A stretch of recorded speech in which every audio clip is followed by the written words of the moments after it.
เลยเด้อมันมี2 XL ก็มีเด้อ XL ก็ได้เลยเด้อ เขาสุพังเนี่ยมันเป็นอะไรคือว่าจมเลยอยู่ เดี๋ยวมาเนี่ยเกิดที่งานไปนะคุณจะได้ พินเอาก่อน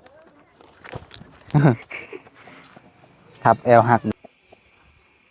จะน้อยก็เคี้ยวเต็มเลยเนาะ เลย แต่หญ้า เฮ็ด ปัวไปซื้อยังมาฝากยังเนาะแต่ว่าซื้อขนมมาอยู่ ขอบใจหลายๆเด้อ เลยนะอยู่ดีมีแห้ง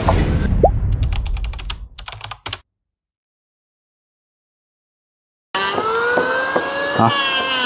เปิดภาพมาบันนี้ก็อยู่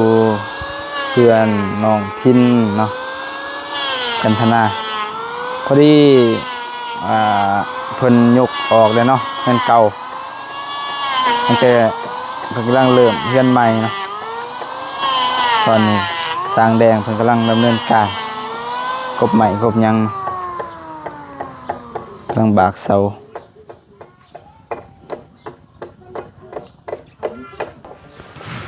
เพียงเนาะกราบทักทายสบายดีเด้อพ่อแม่พี่น้องเนาะเบิดสุขุทุกคนบ่ว่าสิอยู่ทั้งในและก็ต่างประเทศพี่น้องเนาะก็ยินดีต้อนรับเข้าสู่ช่องบ่าวเตียงทองแชนแนลคือเก่าพี่น้องมื้อนี้ทางบ่าวเมฆก็สิเข้ามาถามข่าวเนาะมาอัปเดตทางเฮือนน้องพินเนาะให้พ่อแม่พี่น้อง FC เบิดสุขุทุกคนได้เบิ่งนํกันเนาะสำหรับความคืบหน้าทางบ้านใหม่เนาะทางสร้างแดงเพิ่นก็มาดำเนินการแล้วตอนนี้เนาะเกี่ยมตั้งบากเสาเนาะบ่เกินประมาณ 2-3 มื้อน่าจะได้ย่อเนาะแป๊บเดียวหน่อยเนาะไปเบิ่งนำกันไปบากเสาแล้วตอนนี้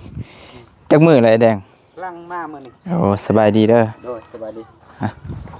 ขอบใจ เลยเด้อมือทำอิฐเนาะแล้วหรือว่าเฮือนน้ำฝน แล้วแหละ ปิดจบแล้วเนาะประมาณจักมื้อได้ย่อ 3 มื้อ บ่ดนเนาะเขาเดียวนะ นั่งอีก3 มื้อ 3 มื้อย่อขึ้นปุ๊บปับประมาณ2 ทิศแล้วเนาะ มีวันยังได้มื้อนี้วันพุธเนาะ มื้อนี้แม่น พุธพฤหัสหรือวันศุกร์ย่อ โอ้ เอามือ คัก มืออื่นประกอบมันก็แหละแล้วก็ โดย มือก็ย่อเลย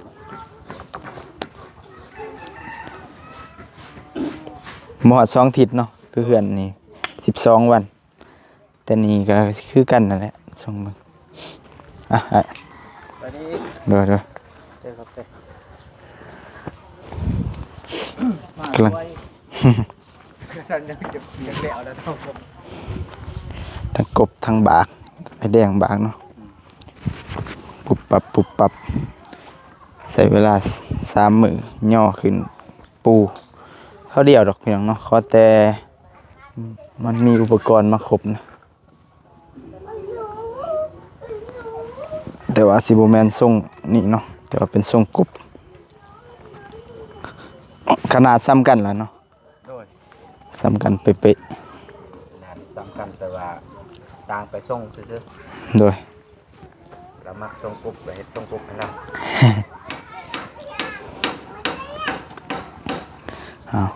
ตามเจ้าของเพิ่นโอ้เศษใหม่เนาะเฮือนเก่าหมางออกเบิด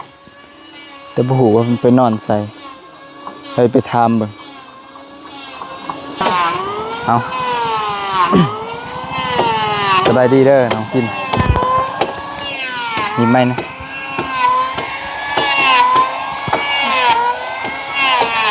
มั่งในจักมือเลยแม่น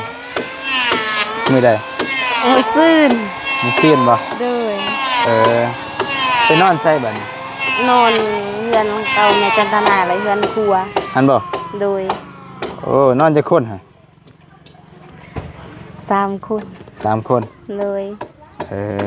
อยู่นี่นอนจักคนนี่ อยู่นี่ก็3 คน สามคนอยู่กัน หลานและแม่ ก็อยู่หั่นกะน้องจันทนามานอนน้ำน้อง บ่ กะน้องชายกับคนละพา เอาก็พอดีมื้อนี้สร้างมาเริ่มแล้วรู้สึกจังได๋ รู้สึกว่าดีใจ ใจแห้งบ่ โดย เด้เป็นรูปเป็นหลางแล้วบาดนี้โอเคมาพี่ก่อนพี่มื้อนี้ทีมงานเพิ่นมาครบเนาะแต่ว่าบ่เห็นบ่มิกเนาะแต่ว่าบ่มิกเฮาสิอันน่ะเอาเสือที่เอื้อยเพิ่นอุดหนุนนำไอเตียงเนาะแต่เพิ่นให้มาใหญ่กันเนาะสบายดีเด้อเราเจ็บ XL เอาแล้วบ่จะเอาแล้วบ่ นี่นะเตียงให้เป็นยังไง เป็นไรล่ะ XL สบายดีเด้อประจันพักผ่อนเด้อขอบใจเด้อสบายดีเอาพอดีสิแบ่งกันเนาะคนละโตเลือกเอาไหมไม่ได้เบอร์เลยแต่มันมี ไข่เสือบ่นี่ เอาเดี๋ยวนะ XL ขอบใจเป็นพิเศษเลยได้ใส่ XL แล้ว มันมี2 XL ก็มีเลย XL ก็ได้ ขอบใจเด้อ อันนั้นเด้อ ขอบใจเด้อ บ่แม่น XL อันนี้ก็ XL เอลบ่ได้ บ่ S S เบอร์น้อย S มีอยู่แต่ว่า M บ่มีเด้อ เอ็มใส่บ่ได้แน่ปวด ใจเด้อ XL L น่าจะบ่มีเด้อ บ่ได้ใหญ่เด้อ XL ก็ได้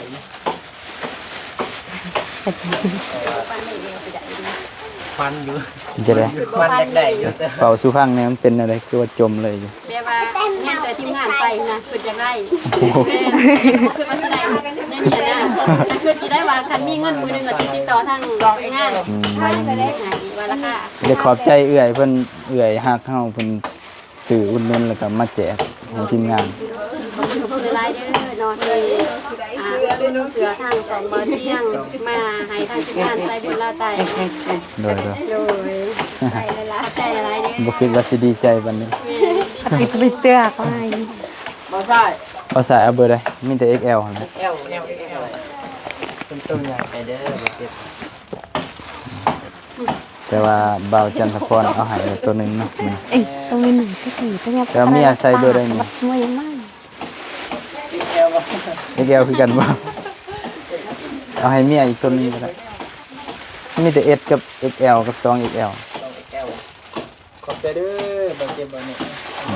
มาวันนี้ที่ว่าลงเงินเป็นหมื่น ใจ ได้ ร้าย เออ เพราะว่าอยากได้จริง อันนี้ให้ดู ดีใจนํเอา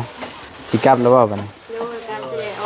กลับไปเลยวันนี้ เด้อเดินทางปลอดภัยเด้อ ปลอดภัยเด้อขาเสือเด้อต้องปากใจหลาย เด้อเป็นหยัง ๆได้เสื้อแล้วก็เมื่อเนาะตัวว่าเด้อ ได้โชคแล้ว มันอยากใส่ บ่ ได้ฟันมือนี้ฟันเป็นจริงฟันกลายเป็นจริงมือนี้วันยังมือนี้มือนี้วันพฤหัสวันเป็นโศกได้มือนี้ สุขมานร่ำรวย โศกมา ถือหวยมื้อแรง ตัว เป็น เจีงานเท่ากับโศกมานกระทั่งผู้หายกายโศกให้มานเด้อมือนี้เนาะ สาธุ เงินการงานก็ขอให้เฮงๆปังๆเด้อนะ มียังพอใส่ เอาแต่ว่าน้องพินได้แล้วเสือเนาะไอ้ทางบ่อเตียงเพิ่นเอาให้มันนะอันนี้เป็นไม้เก่าไม้เฮือนเก่าภายในแต่ว่ามีเฮือนเก่า แต่ว่าเฮือนใหม่นี่ฮีดเพิ่นเนาะคลัมญาติพี่น้องบ่สามารถไปอาศัยอยู่นำใดเนาะเราก็เลยบ่จักสิว่าเนาะก็แล้วแต่ความเชื่อถือของเพิ่นจะหน่อยมันเป็นหันเป็นหนีมาเพิ่นก็สิโทษเฮาเนาะว่าเฮาบ่จักนำเพิ่น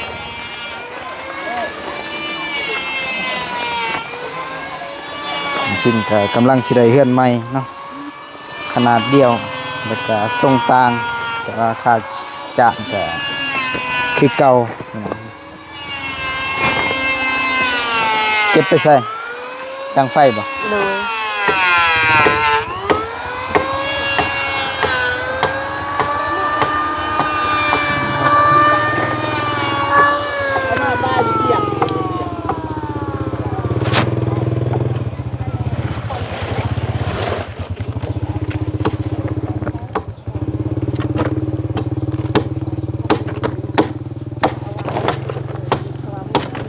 เฮือนใหม่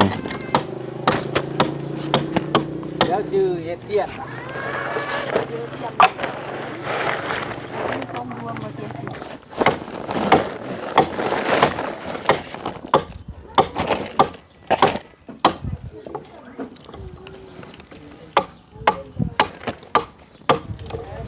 ไม่ครบเบิดแล้วพอนี่เด้ ไม่ยังไม่เศร้าเหรอ บ่ใหม่ทั้งเบิด เส้นหัว อ่ะ คือจะครบอยู่ดอก อืมพินออกก่อน ทับแอวหักได้ ใส่ก้านบ่ได้เด้อจ้ะ ต่ำเลยนะแล้วเราเออ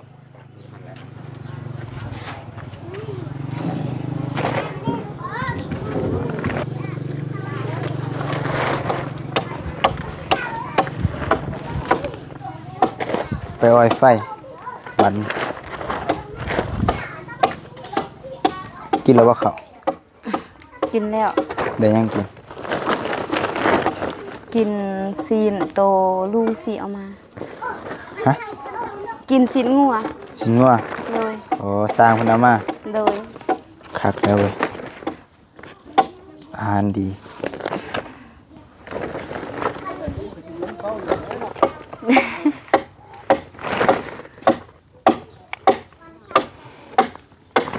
จะกระหม่อมหวานหรอกเขาบอกว่าดื่มมันจะดื่มให้ดื่มกูดูมันให้ดื่มเขา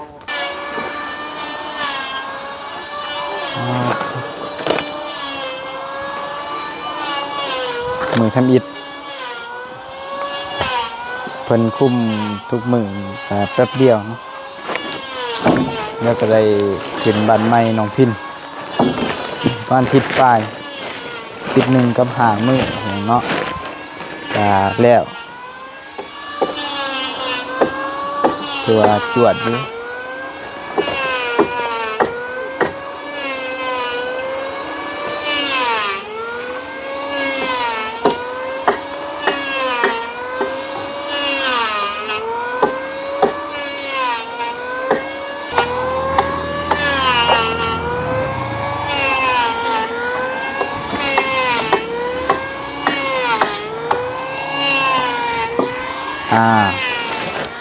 เครื่องสอบเลยที่ไว้อ้อยไผ่ฟื้นเพิ่นหามาหลายตัว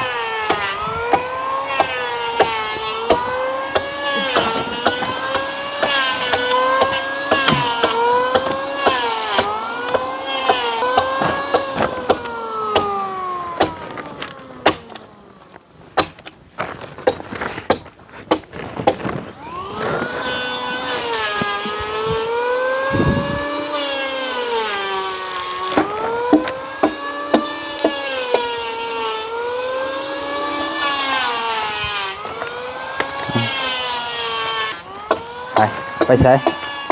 ไปไว้ ไว้ใช้ ไปกำลังเรือนครัว เอาไว้กลางบ่ เดิน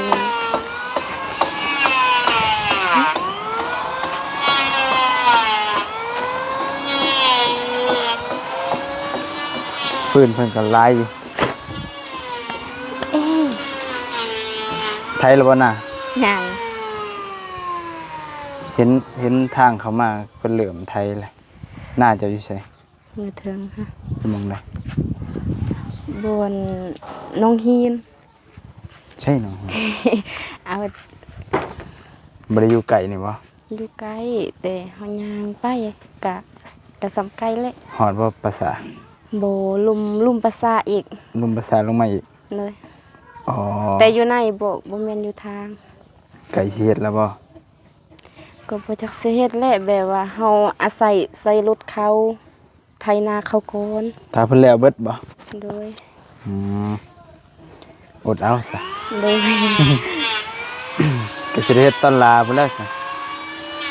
เนาะ เลยสิเฮ็ดกำลังหมู่และเนาะอาศัยรถหมู่เด้อ อืมอดเอาพอดีแล้วเพิ่นไถแล้วไถน้ำลังแล้วก็พอดีเข้าหน้าฝนเลยเนาะ เลย ตกกะย่ำได้ตกแล้วบ่เดือนนี้บ่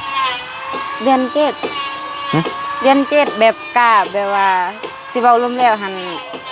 แบบมันสูงไว้มันงามเด้ อ๋อ ย่านแต่มันแก่ไว้เลยสิบ่ทันดำแนวอาศัยรถเขา บ่ เลย เพิ่นจะได้ละสวนผักแล้วงามหมดแล้วบ่ บ่ พาไปเบิ่งนี่เบิ่งไปเบิ่งจักเทื่อ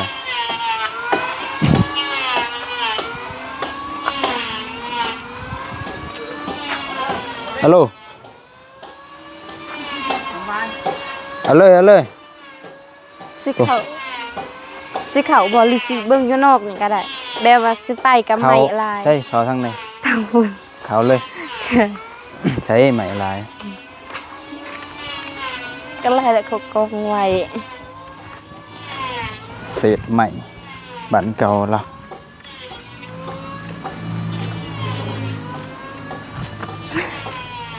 บัวผักหอม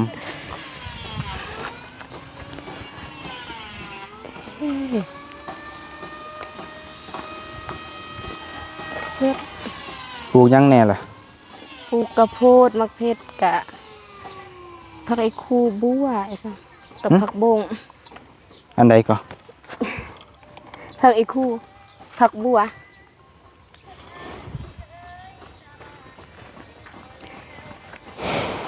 อ๋อกำลังปง โดย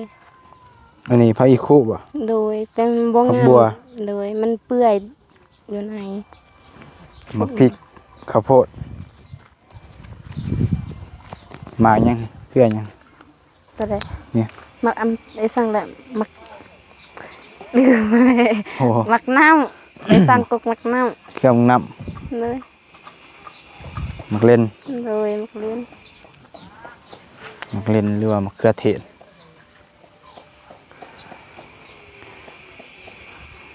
จะน้อยก็เคี้ยวเต็มเลยเนาะ เลย แต่หญ้า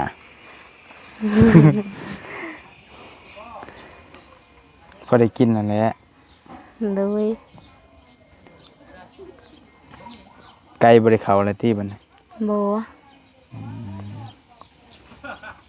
อยู่นี่หันนานหันแบบเบียร์ไอ้สั่งเบียร์พักแต่มันบ่เกิดแบบหมดแดงเอาไปเบิดเลย ผักกาดบ่ โดย เออว่ะ อันนั้นผักคุ้ม เบียร์ผักขมเหมือน โดย แต่เบียร์ผักกาดนี่บ่ยังเลย โบ โอ้ยากเลย เฮ็ด ปวกมีเห็ดปวกคือดอกเท่านี้ก่อยนะเนี่ยพอได้กินเลยมันนี่ โดย ผักบงเนี่ยจะได้กินหลายกว่าหมูเที่ยว เที่ยวเก็บใส่ต้มมี พักองค์นี่ยังบ่ฮอดอาทิตย์ปงเลย เอาโอเคไปนี่ก็ซื้อขนมมาฝากนี่บ่ได้บ่มีซื้อแนวกินพี่น้องเนาะอัดไว้